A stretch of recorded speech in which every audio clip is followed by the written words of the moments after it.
you know, as much as I might like to make fun of Kirito, I relate to him a whole lot in one regard, and that is the desire to go fast, to just constantly be going faster and faster and faster, just, can I fail faster? Because failing is very important. The faster you fail, the faster you know how to change course. You gotta constantly be assessing, where did things go wrong, where did things go right if you do succeed, and how can we replicate this so that it doesn't happen the same way again? Ultimately, anything that doesn't kill you makes you stronger, as they say, and what they mean by that is, if you're not dead, you can always try again. Even if you fuck up absolutely to the max, you're still alive, there's still a chance to try again.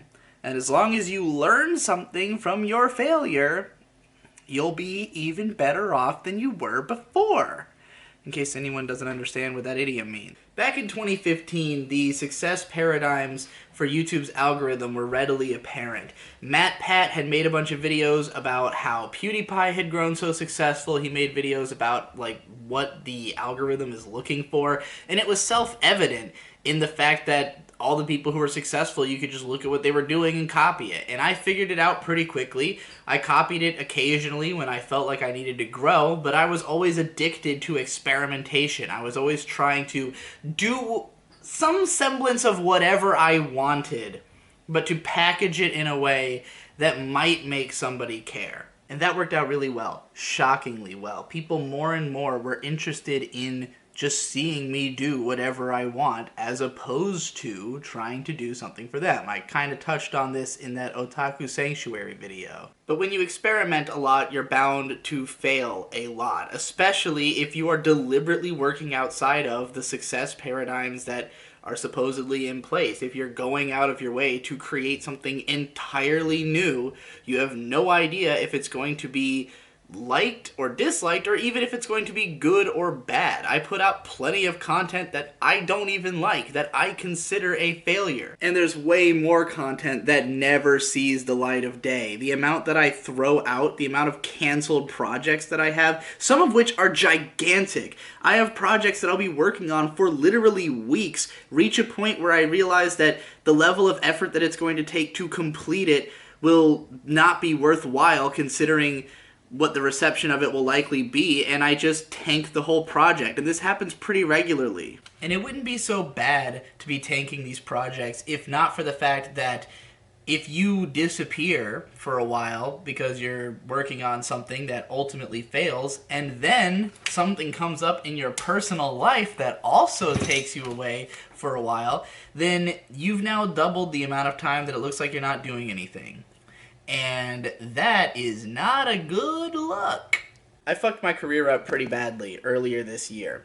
And it wasn't because so much of doing whatever I wanted and experimenting. That was actually working out pretty well for a long time. The only problem is that as the experiments went on, there were always some people who didn't like the way things were going, and gradually I would cycle through patrons or fans. Sometimes I'd lose subscribers, sometimes I'd gain. It all depended on the individual project. But then there came a point where I decided to work on this big, huge monument to my ego and desire to create the ultimate, super unique, super no one else could ever do this or have this idea. It's gonna be the ultimate thing, how they marketed. A series which was only going to be able to work because I was going to market the series. To tie this into anime, let's say that you're making an isekai show. Your show is going to sell itself on the basis of it's an isekai show. People will just automatically watch it because they understand what it is right away and whether or not they're interested in, and a lot of people are interested in isekai. So it's a pretty safe bet, but if you're making something that's totally out there and nobody can tell what it is on the surface, you're going to need a stronger marketing push, word of mouth spread, branding, and that's all what I was going to go for. But to do that is a big risk. You have to build yourself up over a lot of time. You have to really fucking hammer it in that your thing is cool. And your thing has to be cool in the first place for it to work. So I found myself in a really bad position because I spent like an entire month just working on prep work for how they marketed. And then I spent the next month trying to move to Boston. In this period of 2 months where not that much was coming out on my channels, I started bleeding patrons. And this was happening right as I was moving into a place that was a lot more expensive, because up until this point, I had been in such amazing financial grace where I could basically do whatever I want because I was living so far below my means. Suddenly, my means were way lower, and yet my financial responsibilities were much higher. How does one reconcile a problem like that? Make stuff that's for everybody. Forget about this fucking weird, risky shit that's gonna take months to make eventuate into something that people will actually care about or that will fulfill its promise and people will get what your vision is. Let's do something that's immediate, easy to understand, and going to sell. So I'd made this video announcing my intentions to try to reach 1 million subscribers by the end of the year. And in order to do this, my plan was to talk about big popular shows by demand. I told my fans, go vote in the comments what shows you want me to cover, and whatever gets the most likes, I will go and cover those shows, thinking, surely, if I just give people what they want, they'll be happy, right? So the first one I chose was Land of the Lustrous. And this video didn't really do all that well. It didn't perform to my expectations. Now I quickly realized that this is for 2 very good reasons. 1, the show is not really relevant anymore, and 2, my video is short and pointed. I only talked about whatever I found the most unique or the most interesting about the show to me. I didn't do like a long, expansive thing on it, which at this point, with this much distance from the show and enough other people having talked about it already, is the only thing that would have really had a lot of value to a lot of people.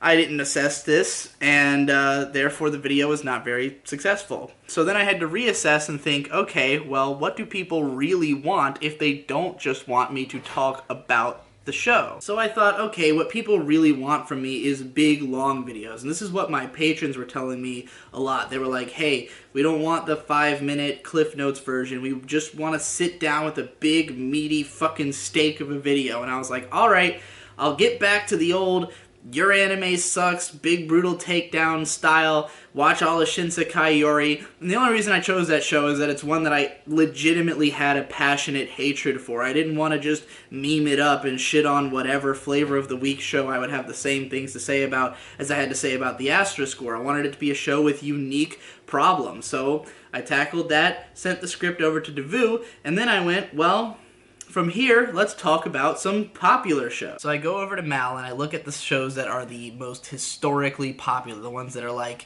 in the actual most popular tab, and I notice Steins Gate. I'm like, I can say something about Steins Gate. So we start watching it and I start coming up with all these theories about the show that I wanted to share, but then I thought this stuff is even more applicable to No Game, No Life. What if we made it a series where we start there, go through Steins Gate, then go through Oreimo? All of these are really popular shows, so I go watch No Game, No Life. I love it. I write a big thing on it, 20-minute video, thinking, all right, we've done it. Big popular show, big long video, everyone's gonna love it. Underperforms. Well, shit. What happened? What went wrong? Well, probably the problem is that No Game, No Life aired 4 fucking years ago and no one's really got it on their minds right now. Just because the show is extremely popular doesn't mean people will just watch any video about it. Now, this video is basically going in depth about this show in a way that might matter to you if you've got it on your mind, but I know for me personally, if I felt like, oh, I haven't rewatched that show recently enough to understand a deep analysis video of it, I might not go check it out. I mean, I would, because I will watch any analysis video, I don't give a shit, but, we're talking about a version of me that's not a psycho. This was pretty disheartening, because going into this month of videos that I was doing in August, I had 2 major goals. One was to experiment and try to find different video styles that would still make sense without being the kind of boring, rote, by the books, I just throw footage into an editor and the video's done kind of stuff. Stuff that could be done fast and stuff that could be done fun. So with the My Hero Academia video that kicked off the month, it was all about like, hey, what's the most unique way I can film this that will be fun for me to actually create? And that's how I went about it. I also thought My Hero Academia would be automatic views because big relevant show, but the title game wasn't that on point, the thumbnail game wasn't that on point, and more importantly, it just wasn't a super unique take on My Hero Academia that would draw people's attention.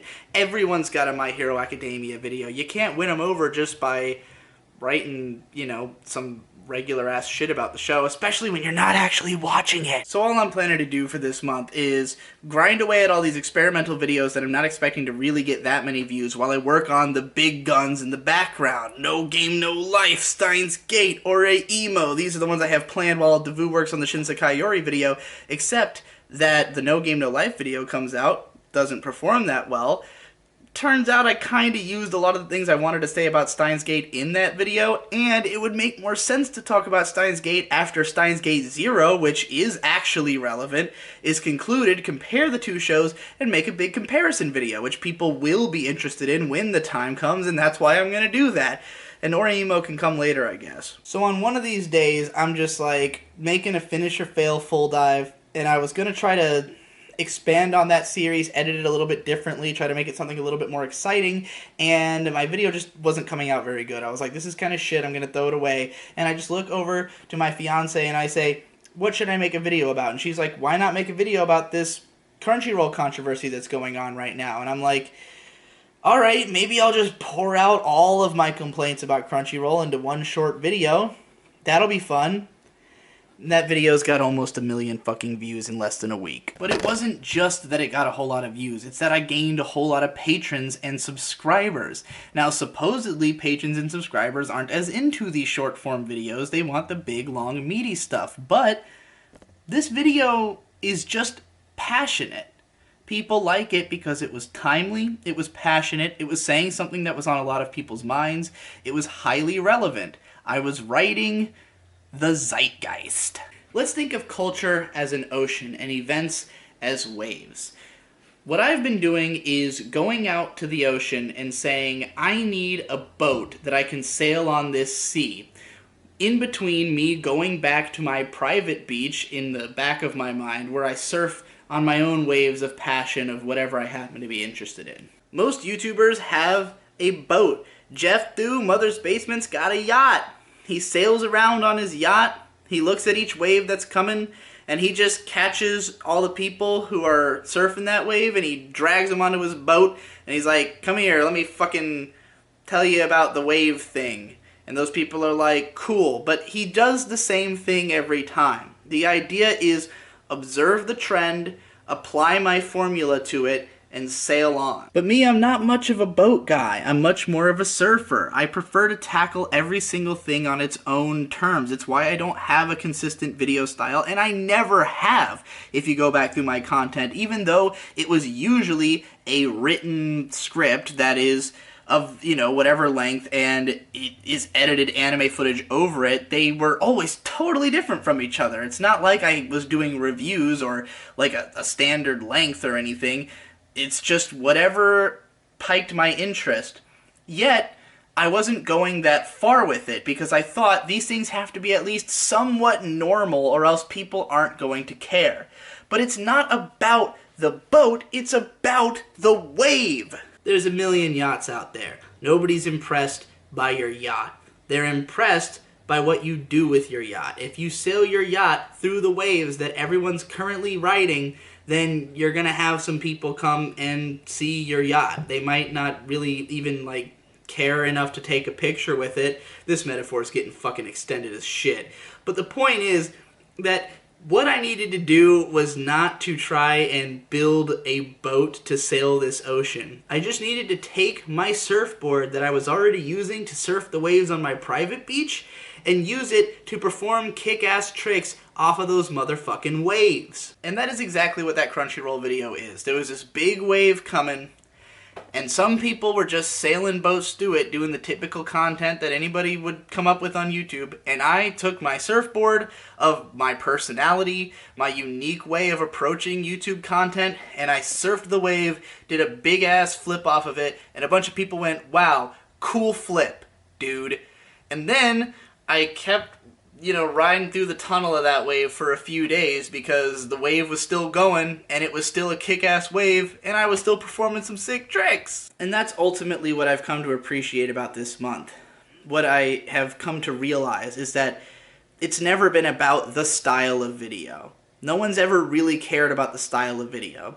And I don't really listen to people when they tell me what they want anyways, because I know anything about marketing theory and that the customer never knows what they want, they just know what they like.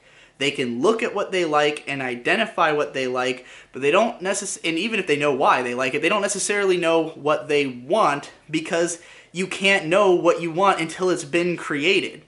Go read about the whole sauce theory. This is common shit that everyone knows, and yet nobody seems to apply it to their fucking everyday thinking. I don't know why. So if you watched Rebuild of Digibro, you may have gotten the impression that what I'm going to be doing going forward is just big videos with a little bit, like, more frequency about whatever happens to be popular. And that's not what I'm going to do now. What I'm really going to do is I'm going to ride the waves. I'm going to pay better attention to what's going on in the ocean if I'm going to surf in public. After all, my private beach is pretty much invite only. It's not like I'm, gonna invite a bunch of people to my private beach. This fucking metaphor, I can't do this anymore. The point is that whatever is the zeitgeist is what I'm going to attempt to surf. And I'm going to do the tricks that I know how to do, however I know how to do them. I forgot that this was the failing as fast as possible video. Whatever, this is reflections on a month of doing videos. This is the conclusions I've come away with. I think I've made my point. See you in September!